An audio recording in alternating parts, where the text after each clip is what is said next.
کہ اب میں باہر جا کر صحن سے خود ہی اٹھا کر لاؤں؟ جب اس دکاندار سے لے ہی آئے ہو تو میرے ہاتھ میں پکڑانے میں کیا پریشانی ہے؟ بچے نے کہا، ارے آپ آئیے تو صحیح مولوی صاحب۔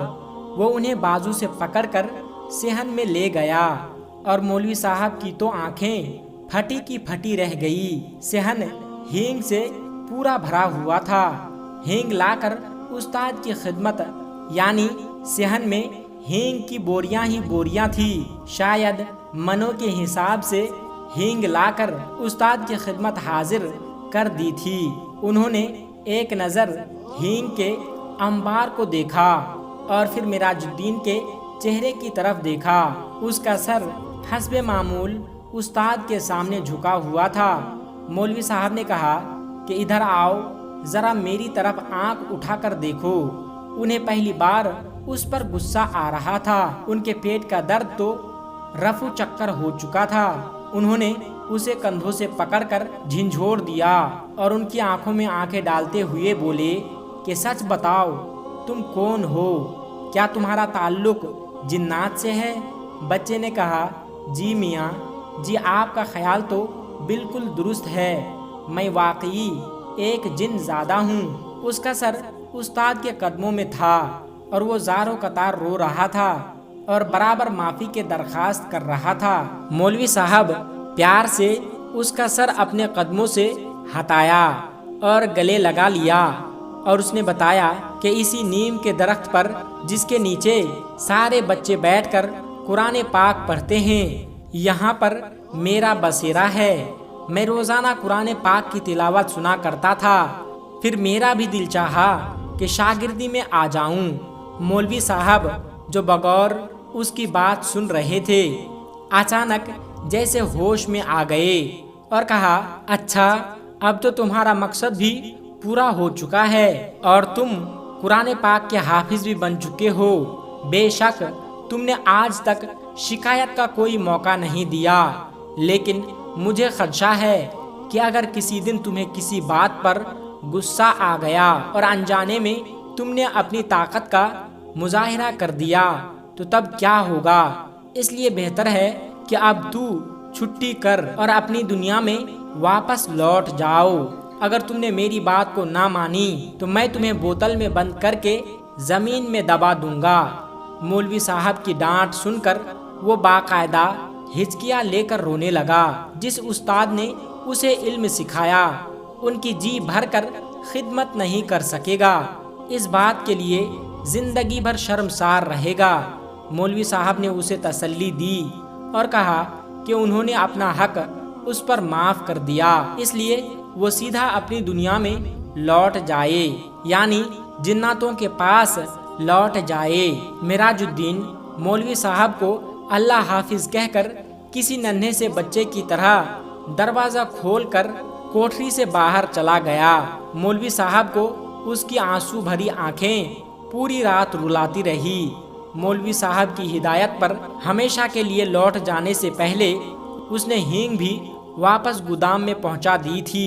اس بات کو سالوں سال بیت گئے اور مولوی صاحب سمیت سب لوگ اسے بھول گئے، کیونکہ وہ جن دوبارہ لوٹ کر نہیں آیا تھا۔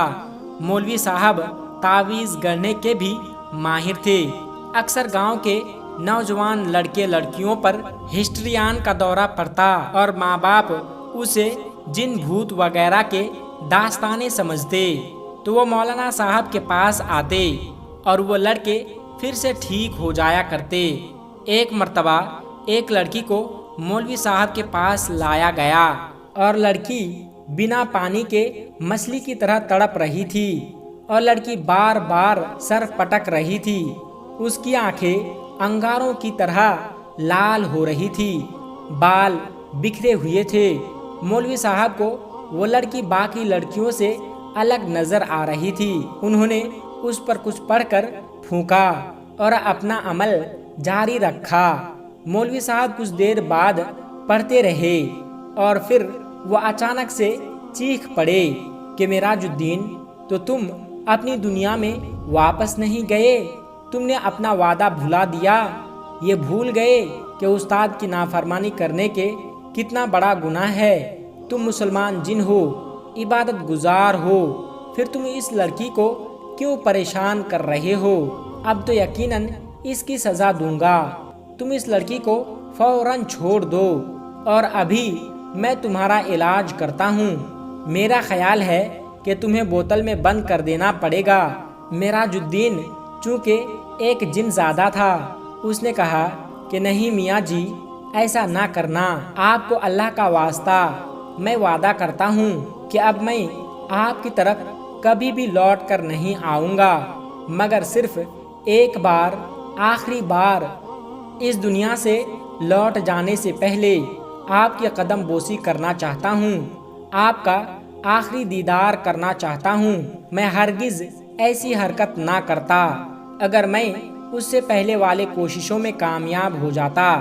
شاید آپ کو معلوم ہوگا کہ گاؤں کے زمیندار کی ٹھیک اسی رات چارپائی الٹ دی تھی جب میں نے آپ کو اللہ حافظ کہا تھا۔ میرا مقصد یہ تھا کہ یوں اس بندے کے علاج کے لیے آپ کو بلایا جائے اور میں اپنے محترم استاد کا دیدار ایک بار پھر سے کر سکوں، مگر مجھے ناکامی کا منہ دیکھنا پڑا، کیونکہ مجھے بھگانے کے لیے انہوں نے کسی اور کو بلایا تھا۔ اس نے مجھے سخت تکلیف اور اذیت پہنچائی اور اس نے واقعی مجھے ایک بوتل کے اندر بند کر کے قید کر کے دبا دیا تھا۔ وہ تو میری لگن تھی کہ زمین پر ٹریکٹر چلا، اور آج پورے 10 سال بعد مجھے رہائی ملی تو میں نے سوچا کہ استاد کے دیدار کے شوق میں نے بڑی سزا پائی ہے، تو میں آپ کی ضرور زیارت کروں گا، چاہے مجھے ایک بار پھر سے اس کے بدلے بوتل کے اندر جانا پڑے۔ مجھے بے حد افسوس ہے کہ مجھے یہ طریقہ اختیار کرنا پڑا، مگر میری آج خواہش تو پوری ہو گئی ہے۔ اب آپ مجھ سے بس آخری بار قدم بوسی کا موقع دے دے۔ میں اپنے استاد کے قدموں کے خاک پلکوں میں لگانا چاہتا ہوں اور آپ کے گلے لگنا چاہتا ہوں۔ مولوی صاحب نے لڑکی کو چھوڑ دینے کا حکم دیا اور اسے گلے سے لگا کر پیار کیا اور دروازہ کھول دیا۔ لڑکی ایک دم ہوش میں آ گئی اور مولوی صاحب کی آنکھیں نم ہو گئی۔ تو دوستو، یہ قصہ تھا ایک مولوی صاحب اور ایک جن کے بچے کا واقعہ۔ دوستو، اگر آپ کو یہ ویڈیو اچھی لگی ہو تو اس ویڈیو کو ایک لائک کر کے ہمارے چینل کو سبسکرائب ضرور کر لیجئے گا۔ السلام علیکم ورحمۃ اللہ وبرکاتہ۔